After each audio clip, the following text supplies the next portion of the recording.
Buongiorno, buon pomeriggio, good morning, good afternoon. Thank you for joining us again today. And we have two, again, very exciting books, we are very excited about. And I think there is a lot of connection to our previous book and to the program as well, which is great. So I would like to welcome Sarah Street and Joshua Yumibe to join us. Thank you. Thank you so Good much. morning. Good afternoon.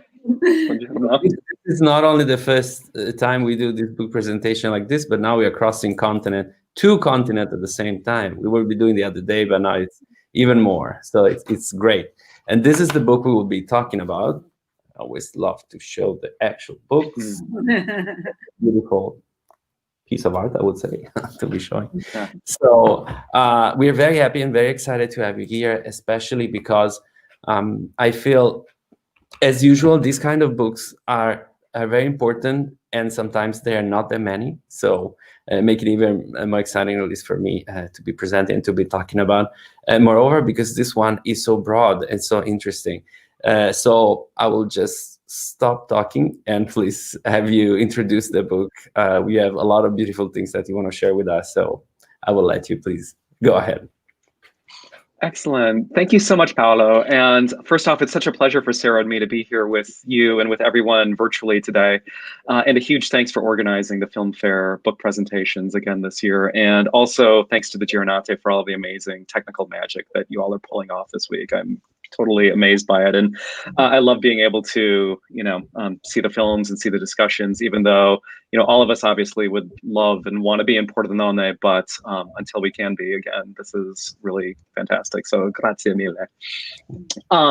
Sarah and I also want to say at the outset that we're deeply indebted to the festival in so many ways for inspiring us to write this book.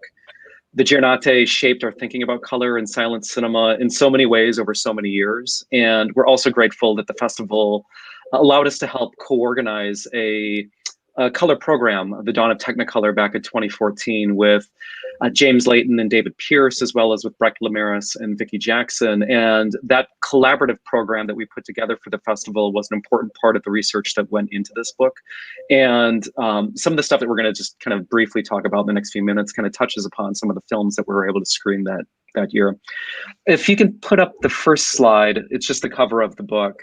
I'll say a couple things about the book broadly, and then we're going to go through some images to kind of talk about some of the stuff that we have. So in researching and writing Chromatic Modernity, Sarah and I wanted to develop something collaborative and expansive, which would speak to the complexity. You can go back one. Yeah, that's great. The complexity of what was going on with color in the 1920s in cinema, and more broadly in the cosmopolitan and international culture that cinema operated in during that decade. In part, we've examined the industrial changes to the color industry during the interwar period, which shaped materially the look and feel of new forms of mass culture in the 1920s, and also informed numerous experiments with color across various forms of modernism, particularly in the historical avant-garde, which was one of the touchstones for us. And fundamentally, we've traced cinema's prismatic relationship to these cultural and artistic developments through the book. And so Sarah and I have just pulled a few images from Chromatic Modernity that speak to this kind of broad chromatic horizon of the decade. And I think we'll kind of take it from there. I'm going to turn it over to Sarah now if we want to kind of toggle to the next slide. Okay, yeah, can we have the next slide, please? Can we have, yeah, that's it, great, thank you.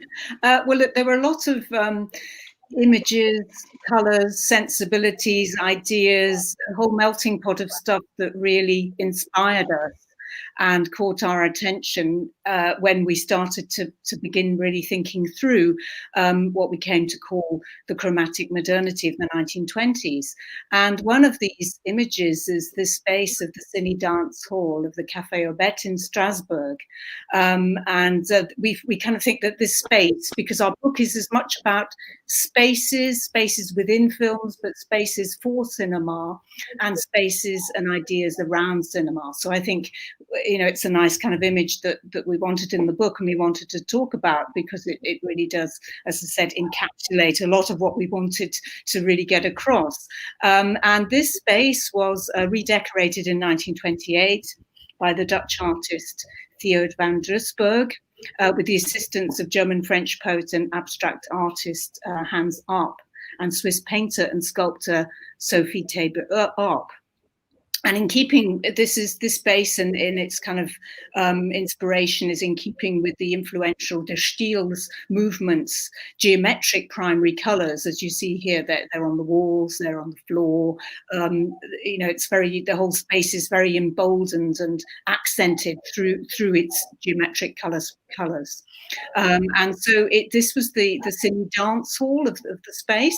And it featured walls and a ceiling mounted with these largely rectangular shapes in green, red, blue, black, cream, yellow, and grey, as you see here. So it was these kind of, the way that the spaces play with colour, modernist design particularly, cinema and dance, because intermediality, for those of you who have been able to read the book, intermediality is one of our main sort of themes that we really want to trace through the cinema's kind of influence on and interaction with other media forms in the 20s. And so as a space, it kind of very much represents that idea. And it lets us explore a crucial site of cinema as a place of experimentation within a culture that was going through an exciting chromatic period of intermediate exchange. So so we thought we'd begin with a place.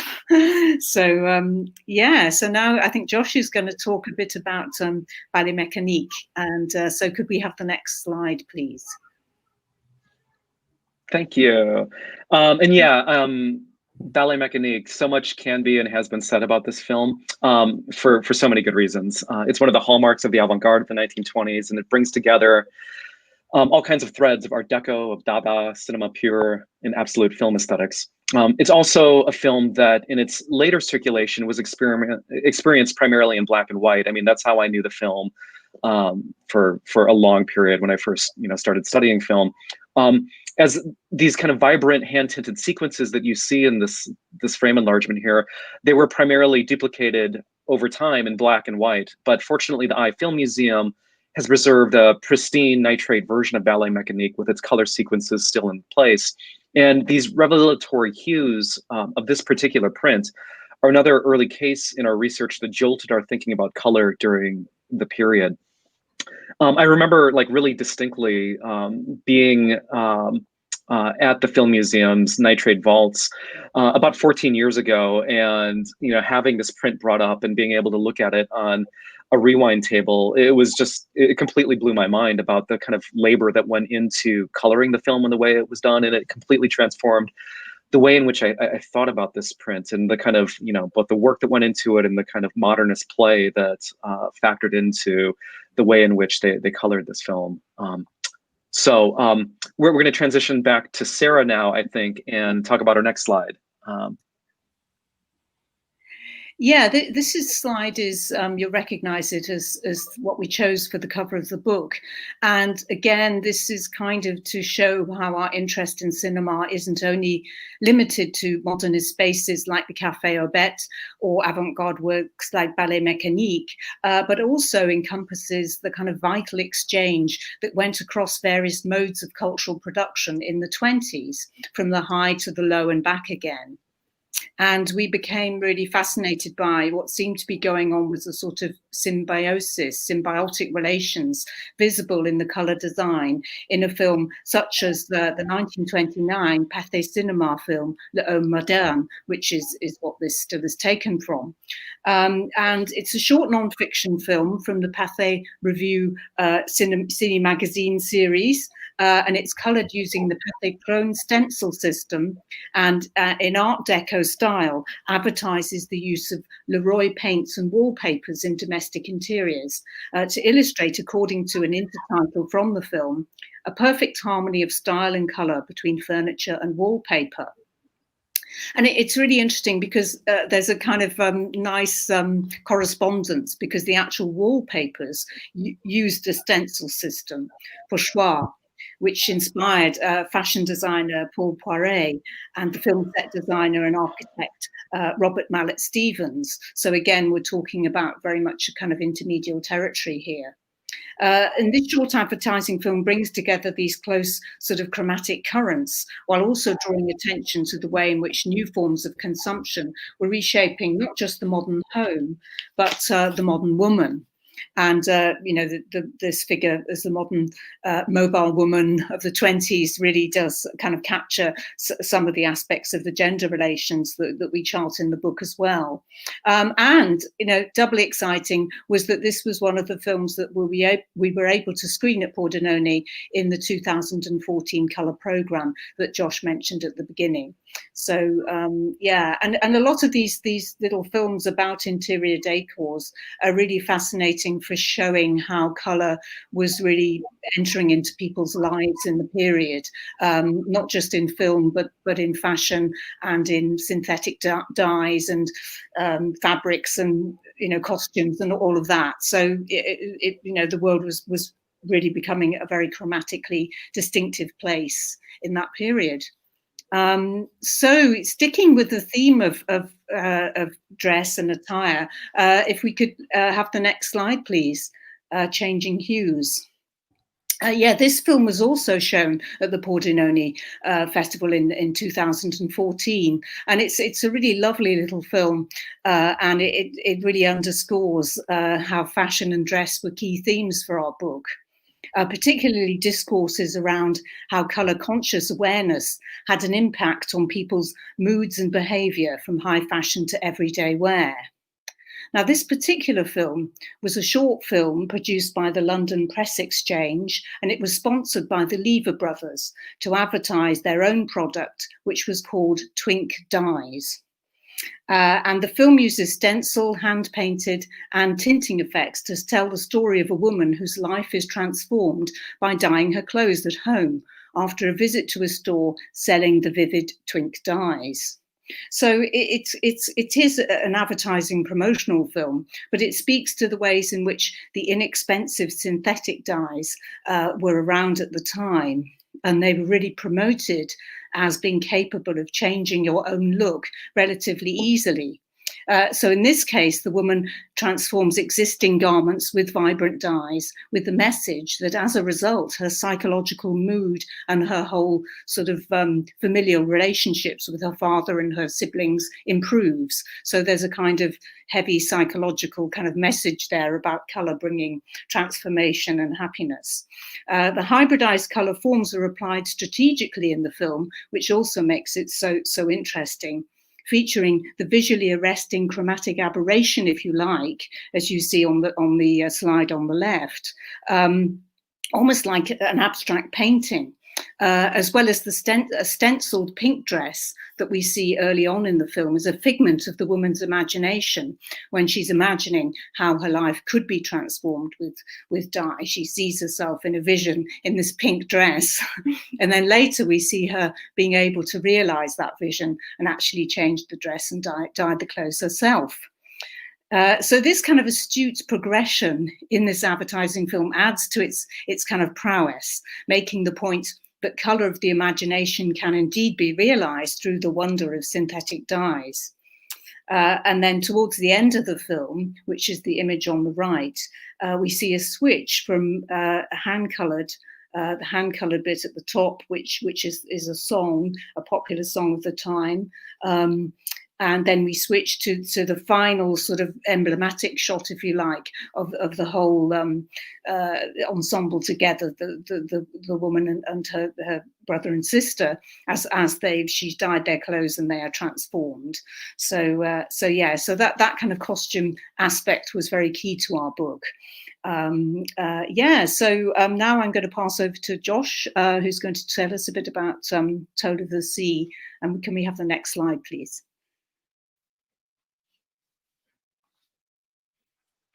Thank you. And so yeah, this slide and the next one both deal with Technicolor, and specifically Technicolor 2. So the Toll of the Sea, as I'm sure most of you listening know, was restored by Robert Gitt at UCLA in 1985, and he just did incredible work on this film, like all of Bob Gitt's work in general. We were also able to program the Toll of the Sea in 2014 at the Pordenone Festival for the color program that we put together with our collaborators. And this early Anna May Wong film showcased the new two-color Technicolor subtractive process through an Orientalist lens that allowed the very colors that Technicolor do was best at reproducing these reds and greens that you see in the frame enlargement. It allowed those colors to feature vividly through the mise-en-scène in particular. It also allowed for a stark thematic as well as stylistic juxtaposition of whiteness, what you see in Little Alan, who's the son of Lotus Flower. The biracial son of Lotus Flower. You see a kind of juxtaposition of his whiteness with the racially orientalized body of Lotus Flower. Looking at films like this allowed us to track gender and costuming connections that connect back to what Sarah was just talking about, as well as the kind of racial ideologies that accompany color during the 1920s.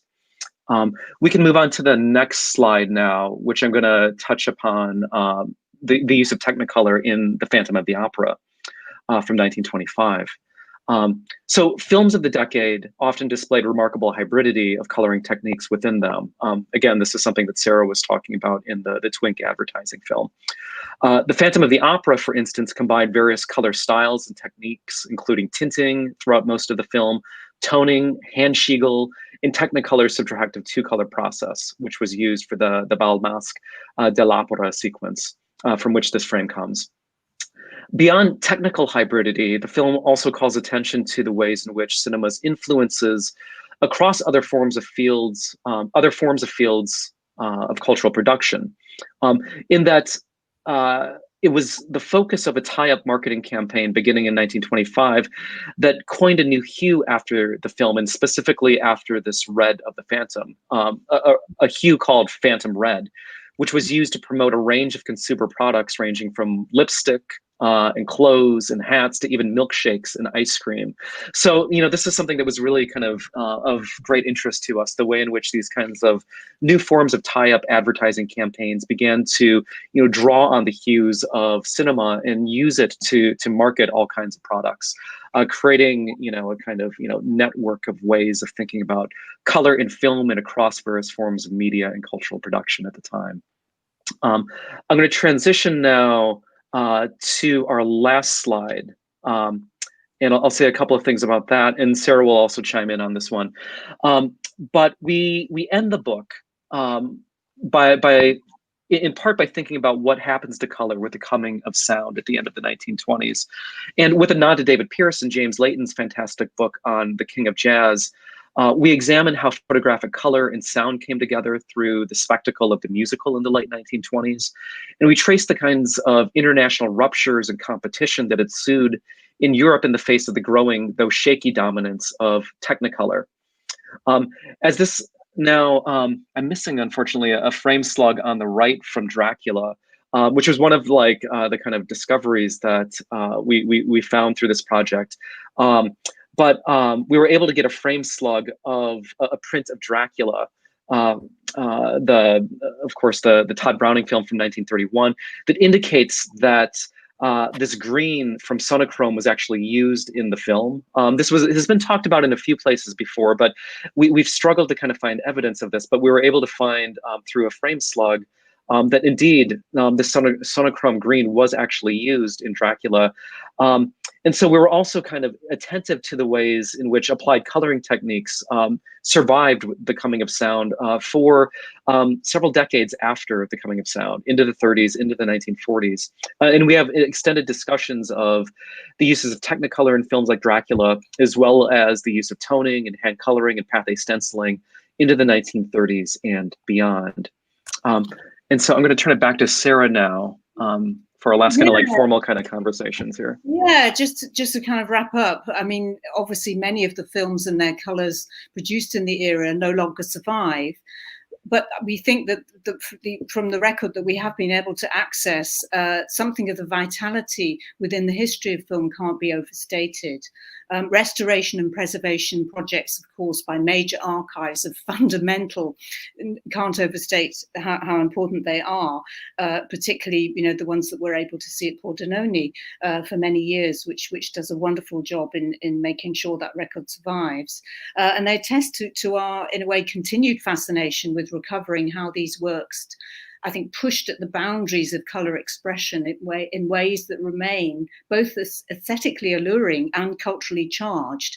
Sometimes it's kind of when people have never seen the vividness of some of the color films of the decade. It's really wonderful to sort of see when they, oh gosh, I never realized, that it was so chromatically rich. So it's great to be able to bring some of that back. So thanks to this vital work, as the centenary of the 20s approaches, amazingly, the moving hues of the decade's chromatic modernity can once again, we think, be experienced in their vivid intermedial splendor. So thank you. That kind of ends our more formal presentation. So thank you for asking us to do it. Thank you very much, both. I have a few comments just or questions as you prefer. So for both of you, of course, you were exactly, I mean, the title said it all, the chromatic modernity, because it also started saying how it is a misconception for sure, but still radical in somehow how the color diversity, at least in the cinema history, seems to be for many times only belonging to the 10th or to the 30s. But in the 20s, it was more not that much experimental or vivid. I think you already showed us, of course, that it's not. But where do you think that assumption come from? Is it mainly from archiving to not be easy to access the film collection, the film materials there of that era? Or what are your thoughts about that? It's a sort of combination, I think. I think we became aware that in terms of scholarship, certainly, and the films that you saw exhibited at film festivals, the concentration did tend to be on the earlier period, with films like the wonderful Pathé series, very dynamic early color. And then the concentration tended to be on Technicolor in the 30s, and its kind of arrival as almost as if it arrived fully formed as the most exciting color process that was photographic. So it was almost as if the 20s were a kind of forgotten decade, where it was either thought that the color was less vibrant as the institutionalization of cinema was sort of taking place, and narrative films became longer, and so the need for a sort of distracting color insert was not so was not very not looked well upon. So for many reasons, it just seemed that the decade had kind of like slipped attention. Yes, maybe archivally, but certainly in terms of our sense of, well, what really did happen in the 20s? Was it kind of this wonderful early, hand-colored films in the sort of early period and teens, and then it's Technicolor in the 30s, and the 20s is sort of a bit of a winding down when color wasn't so assertive. And then from our knowledge, I think we just found, well, I don't think that is the case. And maybe we really do need to research this more systematically in order to really make this case. And so yes, it was a hunch we had that the decade was much more interesting in terms of color than had been allowed in the scholarship. And we really wanted to follow that through.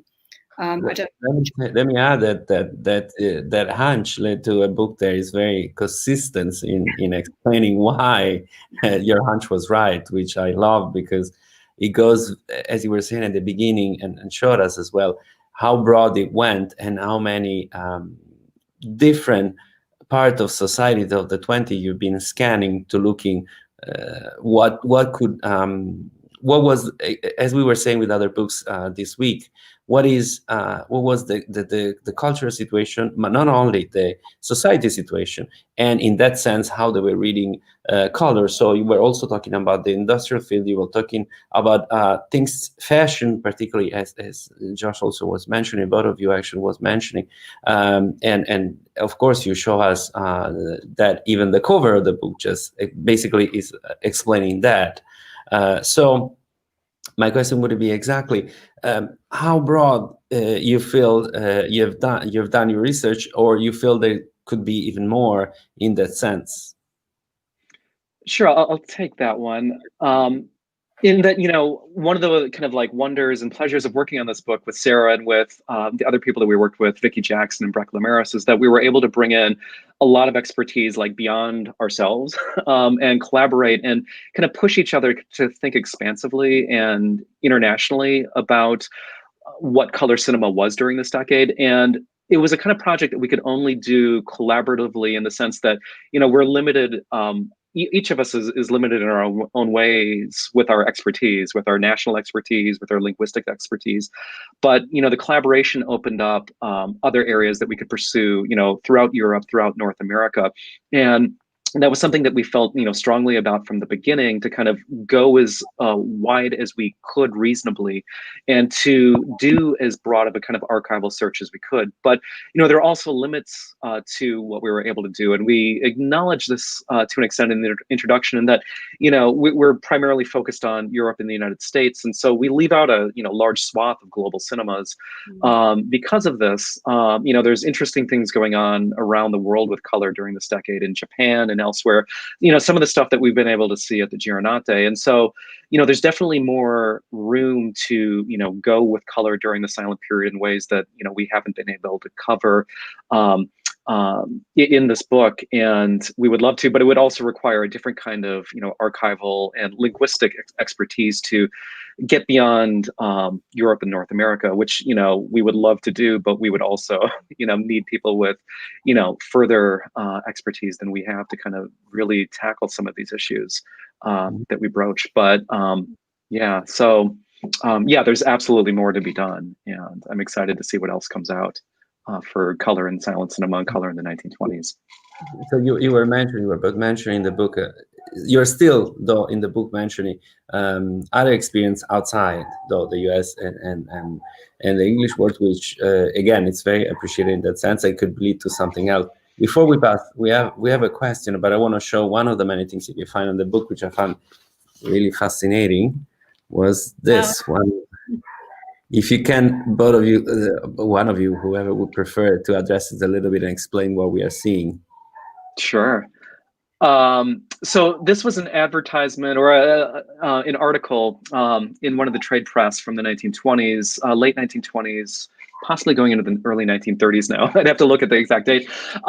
But it was talking about color consciousness. And it was talking about Natalie Kelmus's notion of color consciousness. And one of the things that we kind of track in the book is the expansive way that color consciousness was used, that phrase before Natalie Kelmus, and the ways in which it was taken up in the 1930s, which this piece is coming from.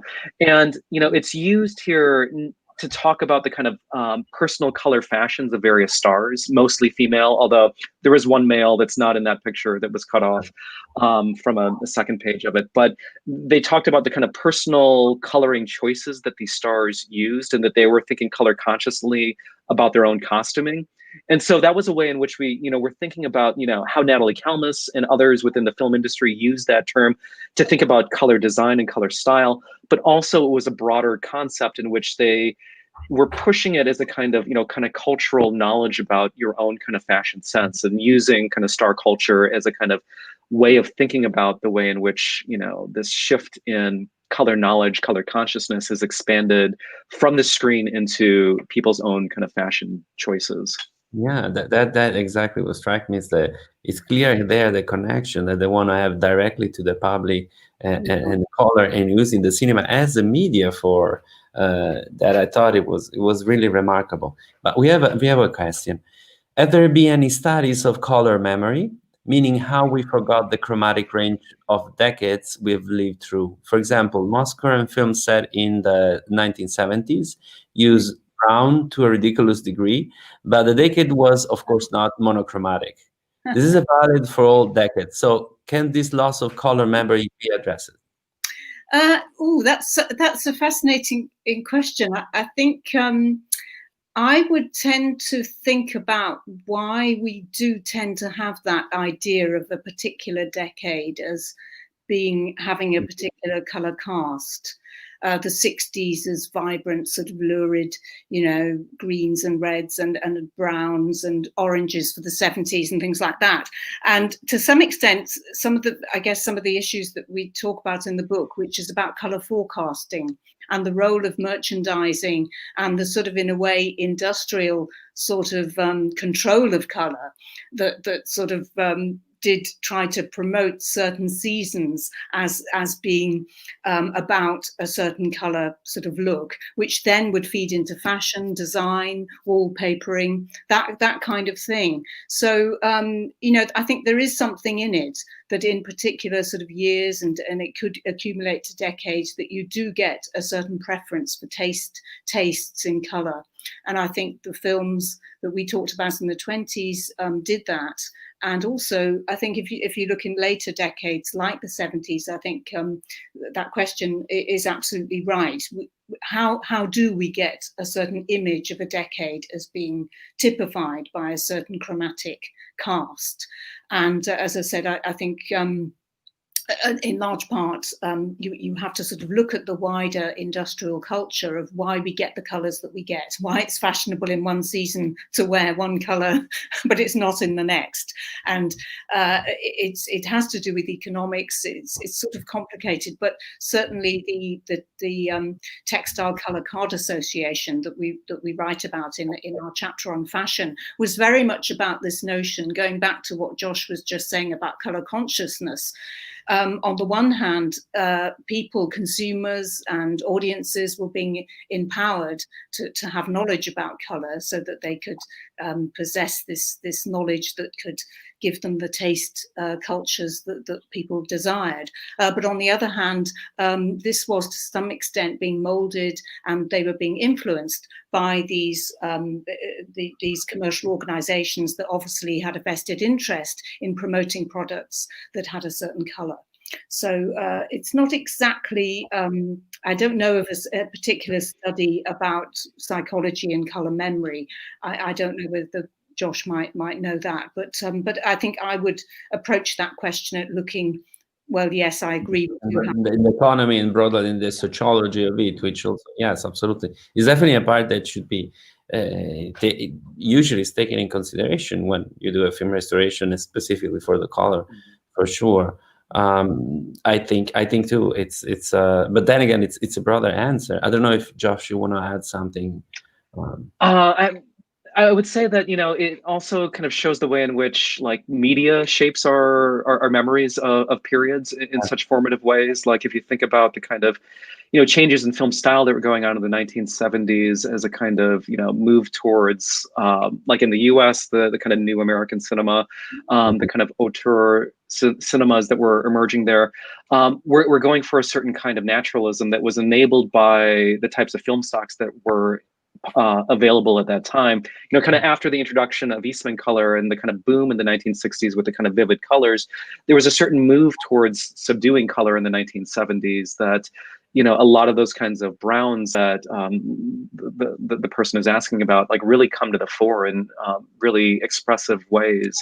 And so there's always this kind of push and pull in film and media to kind of, you know, demonstrate, you know, what certain color stocks and color technologies are possible of doing, but then a kind of, oftentimes there's a reaction to kind of restrain that then in ensuing years. And so I think you see a lot of those kinds of alternations over the years that, you know, very much have to do with, you know, the kind of technical media possibilities of film stocks and other technologies, as well as, you know, what Sarah was talking about, with the kind of economic, cultural context that's defining this media possibilities as well.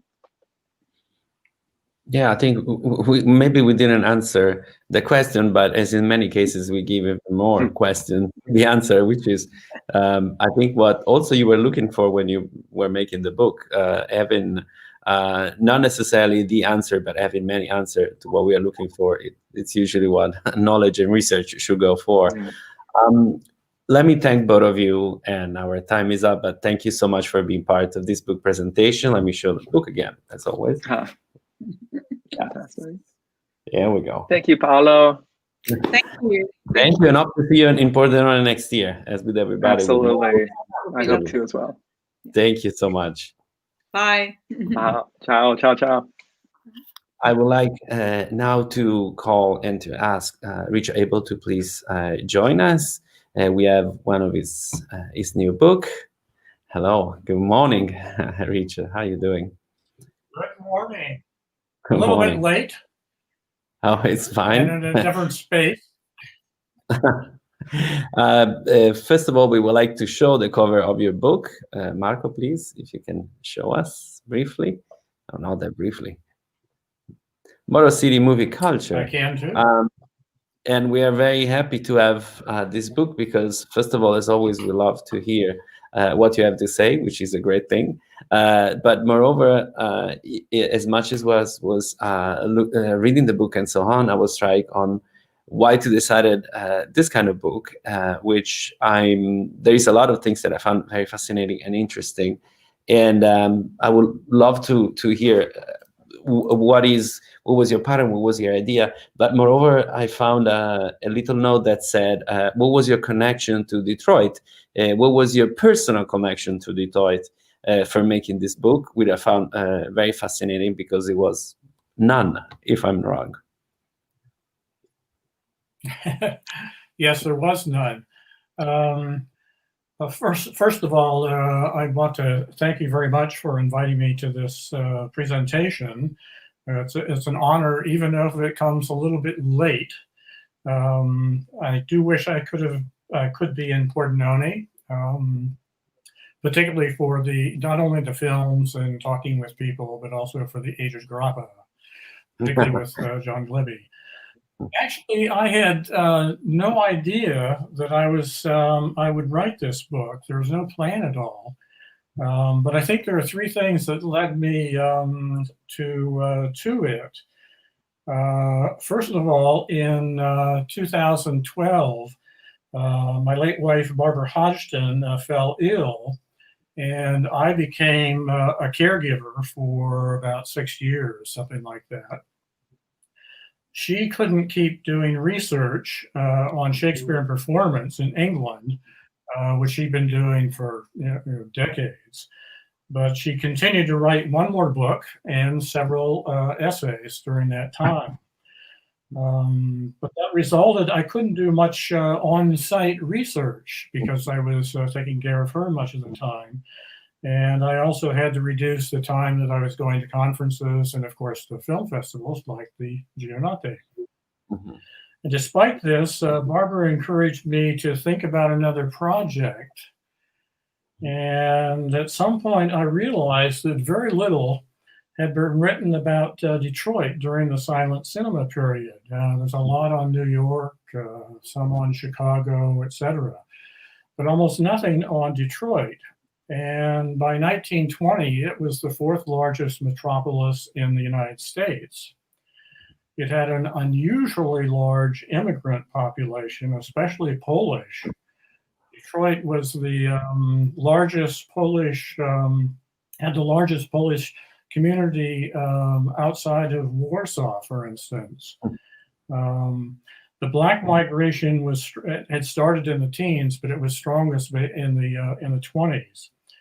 Also unusual is that in Detroit, the auto industry was extremely dominant, and that resulted in a population, or probably more men than women, and it was a largely male culture, which was quite different from, let's say, Chicago and other places where there was the economy was much more varied, diversified, and that was the focus, particularly Chicago was the focus of a book before this, Menus for Movie Land. I did discover a number of fairly rare documents, research materials, basically. One was the Weekly Film News, which was a weekly booklet of the John Kunski cinema circuit, 1916 to 1919. A collector in Detroit had about 50 plus issues of that. And it's fairly rare because it provides program listings for 6 of the major cinemas in Detroit, plus articles and ads and things like that. So that was a rare find. Also, the Michigan Film Review, which was a regional trade press. There aren't too many of those that survive, and there's a whole year that survived at the Bentley Library, Historical Library here at the University of Michigan. And it was very interesting in terms of offering information on film distribution, exhibition, censorship, etc. Also, there were 2 local newsreels. One was the Detroit Film Press edition from 1918 to 1923. A lot of newspaper ads and articles about it. And even better, the Detroit News Pictorial was took over basically in 1923, went through the late 20s. And what's interesting about it is that there are clipped segments from that newsreel on the Wayne State University website.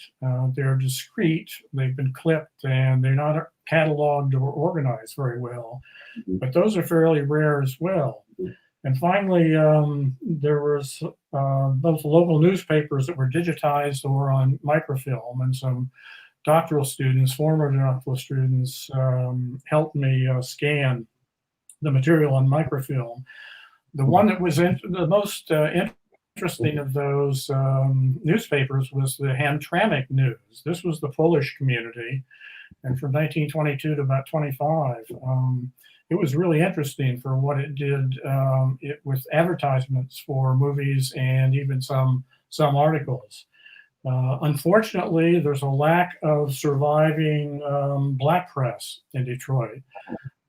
There's something that exists up till about 1914. Otherwise, you have to look at some other black press in other cities, and occasionally there'll be a reference to Detroit. So that's a kind of missing information. I suppose the objective of the book, if I may put it that way, was to, first of all, put together a movie culture history of Detroit during the boom years of the city, and also which corresponded with the boom years of Hollywood from 1916 to about 1925. And also to, I hope, demonstrate how a historian can use rare, unstudied sources, which I very luckily found. I think what struck me, and I think will strike a lot of people. Maybe can you turn a little bit down your volume, Richard, please? I think my feedback is coming. It's like exactly that. The book is, I would say, a map in describing like the geography, if we want to say so, of the cinematic. Not connecting necessarily to films. In fact, there is only one film that you mentioned, but there is a systematic collection that can be used actually as a guide to really understand what could it be the situation in Detroit, the connection, not only the list of, for example, of the movie theaters, but broadly what was happening, what was going on, what was the situation in distribution, and in many layers, including, and on that again I will connect to another presentation we had a few days ago, non-fictional materials, which are also considered for the book. So I thought it was this broadness really give a clear not only view, but moreover mapping according to the materials that you found, what was the situation in that time. Let me see. I think so. That's fine. Oh, go ahead. No, please. Well, no, that's why I called it movie culture and tried to situate as much as possible within the economic, social, etc. context of Detroit during that period. There were a number of things that I discovered in doing the research. And at least one I can mention would be, yes, the nonfiction films, particularly especially the Ford Educational Weekly, but also the newsreels. And it was interesting to look at the newsreel stories during that period to see how they were defining Detroit for audiences, because they were including certain sort of things and excluding a lot of things, particularly much about the Black community, even sometimes not all that much about the Polish community. And the newsreels were basically boosting the city of Detroit during these boom years. But also in terms of the theaters, because there was so much information from the Kunstski booklets and then from the advertisements in the newspapers, you got a real sense that what the cinemas were offering, whether it was the large kind of palace cinemas or the smaller neighborhood theaters, was a variety, were variety programs. I mean, Richard Kozarski years ago said that particularly in the larger cinemas, they were really known for their evening's entertainment. And that was very, very true in Detroit, even at the smaller theaters. So it wasn't only the feature, which we tend to focus on, there were a lot of short films and particularly live performances. And sometimes the live performances were even more advertised than the features and the films. So this was a kind of revelation from the advertisements and programming listings in the Kunstski booklets, which ran for 4 or 5 years. One other small thing, which connected with some previous research I've done and then others as well before me, is if you look closely at the Kunstski booklets and their programs, weekly programs, you'll find cutouts. I mean, certain days will be clipped out. So there's this gap. And that pretty clearly was done by someone or maybe two people, because the collection comes from two sources, to be put into a scrapbook, a movie fan scrapbook, because I've seen that, let's say, in the Edna Verco scrapbooks, which are from 1914 to 15, which are at the Herrick Library in Beverly Hills. And you can see the same sort of thing. So I imagine that this was somebody flipping. Yeah, that was the sense. What programs they need. Yeah, that was the sense. Excuse me, what programs they need. Go ahead. And putting in a scrapbook or two scrapbooks that no longer exist. Yeah, exactly. It's absolutely interesting what you mentioned, because that give more who read the books exactly that idea, how much it was a live community, a big community who was not only enjoying going to the movies, but it was in many ways, there was definitely a higher attention. And that is an example. There are others in the book with the materials that you find, how much the interaction and that's why the exhibition was that important and that relevant, rather than actual filmmaking, which there is one that you mentioned in the book. And actually we have, I don't know if you want to talk a little bit about why there is one movie that you mentioned in the book after all. One movie? You want me to talk about one movie first? Well, of that story in particular that is in the book, of course. Of the movie made in Detroit, okay. Oh, the movie made Detroit? Oh, that local production company, which some sort of entrepreneur who had grand ideas about making Detroit a local film production center, and failed miserably. I think he only produced 2 films. One of them has some sort of circulation, but fairly small. The other one had hardly any circulation at all. And you're bringing up something there Yes. as well that's interesting, particularly because, I mean, if you look at the newspapers and think about their perspective on the movie culture, the newspaper material on the movies was sometimes addressed to women, and you could tell this in a number of ways. Even though most of the most of the columnists were men, the editors and columnists.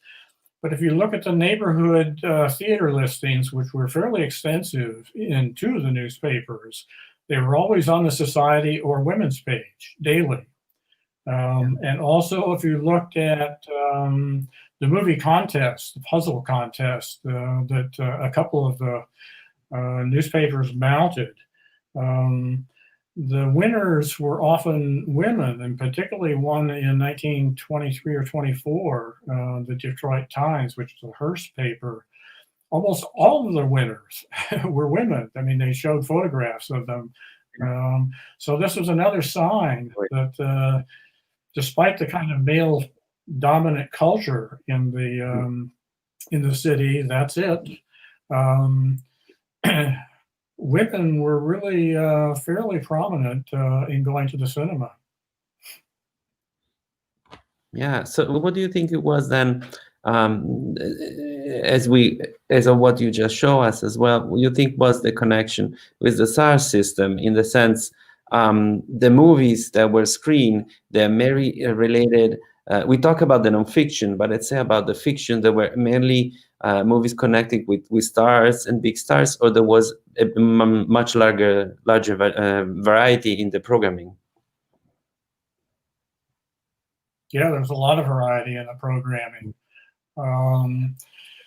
I suppose in terms of individual films, you could look at something like Cleopatra with Theda Bara, which had a lot of play in Detroit, or in something like The Miracle Man, which is, I don't think it survives, which also hasn't gotten much attention in cinema history. That was really big within Detroit and other cities as well. And what's interesting there is that one of the newspaper ads gives the full program one day of that film within a variety of performances, from the overture to solos, song solos, to short films, comedies, newsreel, sometimes some sort of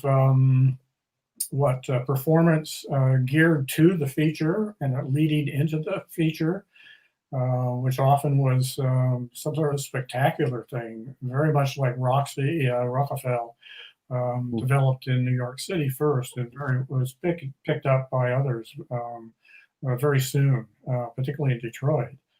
And then you'd have a closing musical accompaniment as well, or musical performance. So it gave you a sense of, during a particular week, everything that was being shown and heard during the performance of not just that feature, but everything else on that program. That is definitely so rich, and yeah, the book that got that sense of richness, and yet interesting. I felt, of course, in the second part of the book, as you were more interesting in single example and cases. For example, you were talking about two figures that were very particularly interested. That were Kansky and Trandle, if I'm not mistaken, and how also their background was not related, not only to cinema, but not even to theater, but was different in that way. Yes, yeah. I mean, Kansky comes out of there was a company that did amusement devices, etc., and got into Nickelodeons, basically.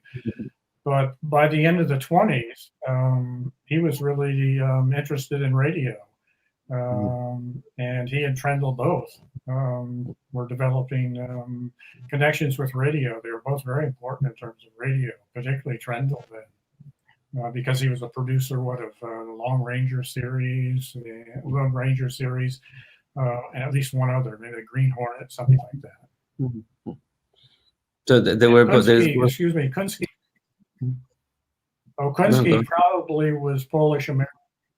I mean, his father came from Poland, but I think he tried to downplay that as much as possible, because he even changed his name to John King in about 1929, something like that. So there was, that's again, the interesting things is not only your research, of course, on what it is, the exhibit in the programming, but is, as I was saying, a mapping, because it's also connecting a lot, as you were mentioning before, with ethnicity and how the diversity of the city where they were finding. And in that sense, there was reflected, although even if you say that some of the paper, unfortunately, is not accessible. So you feel that that mixing the situation of living in a city that is culturally diverse definitely promote such a growing and interesting, let's say, economic milieu to have that much cinemas actually, and that kind of live cinema culture. Oh yes, definitely, and I hope it encourages other researchers, historians, to look more closely at other large and small cities, medium-sized cities. One thing in terms of the programming, the ethnic neighborhoods cinemas, theaters, particularly the ones in the Polish area, you could tell were in the Polish area. The live performances tended to be a little bit different, and were a little bit closer to burlesque, and may have been lured in more men, or as many men as women, because both of those communities, Hamtramck and then Highland Park, where the Ford auto plant was there, the first one. And the Dodd brothers had their plant right outside of Hamtramck. So there was a kind of male population within those two cities, and particularly in the Polish community of Hamtramck, there may be much more of an appeal through that burlesque-like live performance to draw in male auto workers. Do you think, just to getting close to the end, do you feel that the timing that you choose, the time period that you choose for your book, can lead to another book, of course, but moreover, in research-wise, you think there was a shifting after the 20s in Detroit in what it was, the cinema culture they were describing? I'd have to let somebody like Ben Strassfeld, a former doctoral student who's working on Detroit, largely from the 50s to the early 70s. I'm not sure it obviously changed in some ways, and the auto industry was even more dominant, for instance, from the 20s on. And there may be something in the black press, for instance. They're much more available in terms of black audiences from the late 20s or 30s and 40s that I was able to find. So there is that. I'm not sure what else I can say about Detroit. I don't think I'll be working on anything else in Detroit. I did a lot there. Yeah, that I mean, again, it's since it's such a large between a map and a guide, I think I can understand why you would like to switch to something different. And just for closing, do you have another project in mind for soon or later on for a new book or publication? Well, there are two projects that I've been working on during the pandemic.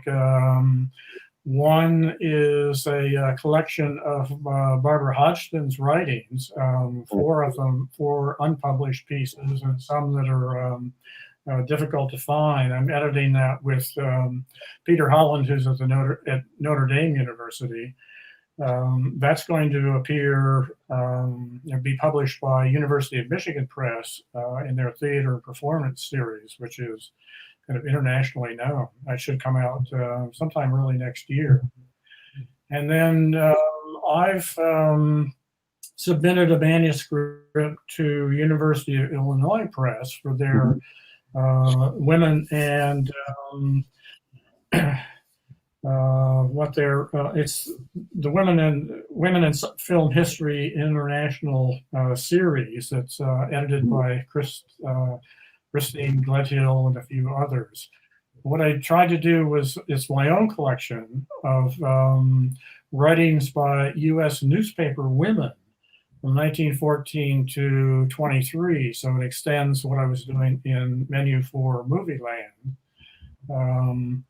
And that covers really most of it is film reviews, but it covers a range of subjects.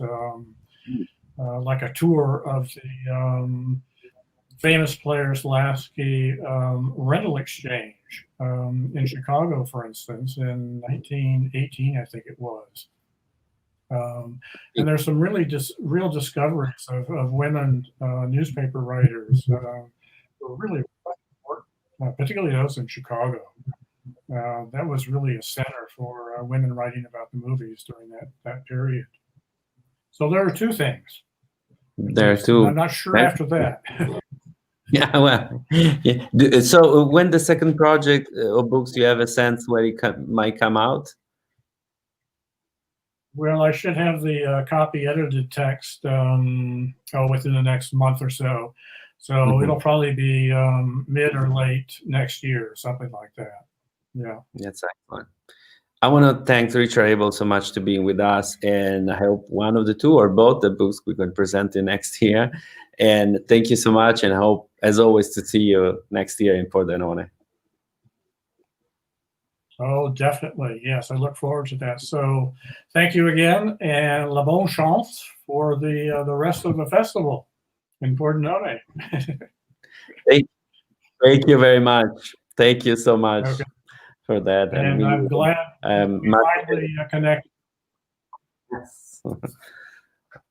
Oh, so